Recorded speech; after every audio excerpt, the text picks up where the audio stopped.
Later, local scientists fighting for the right to research. Some with real concerns about the future of their field, others saying Donald Trump is moving in the right direction. And can you trust a man with a beard?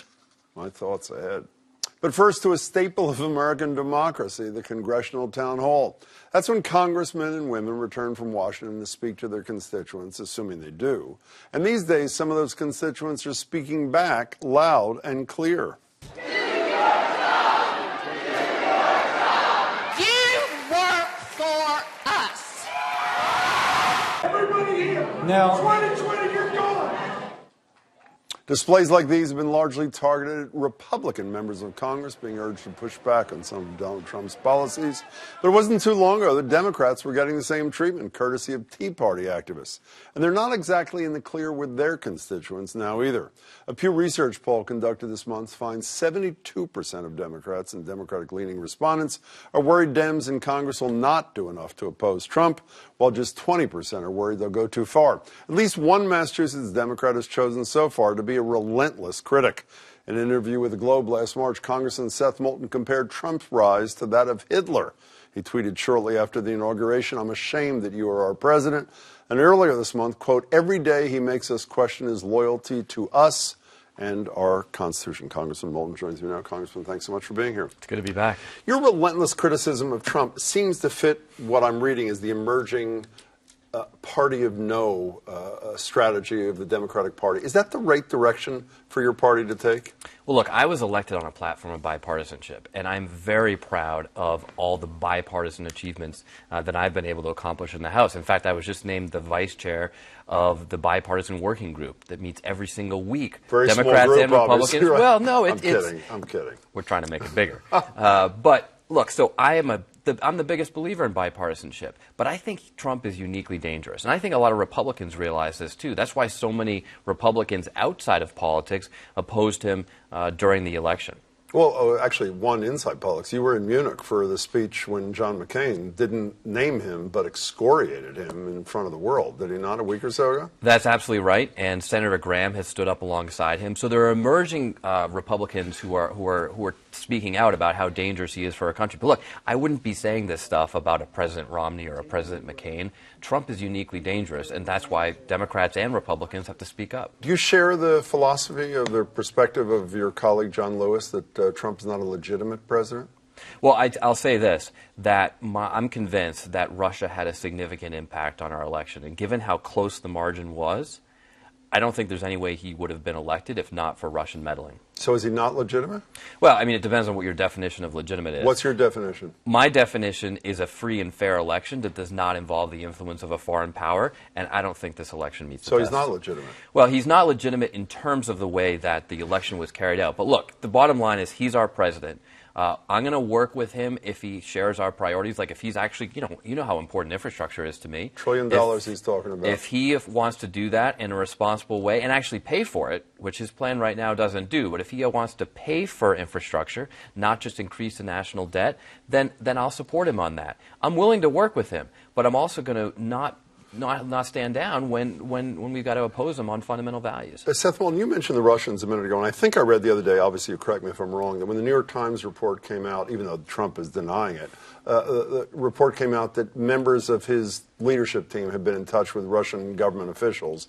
I think you said something at the very definition of treason. Is that not what you said? Well, it certainly sounds like it to me, because the definition of treason is providing aid and comfort to your enemy. And Russia is an enemy of the United States. Russia has been our #1 enemy for the last 65 years. They're trying to not just oppose us militarily in places like Eastern Europe, they're trying to undermine our democracy. That's another unique danger that we face in America today. So I don't know if you saw this poll a couple of weeks ago. It was shocking to me. 2 weeks into the Trump presidency, I think it was 45-45 or 46-46, people believe that Donald Trump should be impeached. Based on what you just said about this very definition of treason, should he be impeached? I don't think there's the case to be made against him right now. I don't think he's crossed that line. But look, I'm also one of the only members of Congress who's not a lawyer, so I'm not really the expert to ask on exactly what the legal line is here. Yeah, but you have one vote like every other member. But look, I'm watching him very carefully. You know, you've been particularly critical, obviously, of the president, but you've been quite critical, to a lesser degree, of the governor of the Commonwealth. You've said things like repeatedly failed to stand up to Trump, doesn't know the difference between refugees and those from whom they need refuge. You just heard a friend of yours, a colleague of yours, Marty Walsh, say he thinks he's doing what a governor has to do.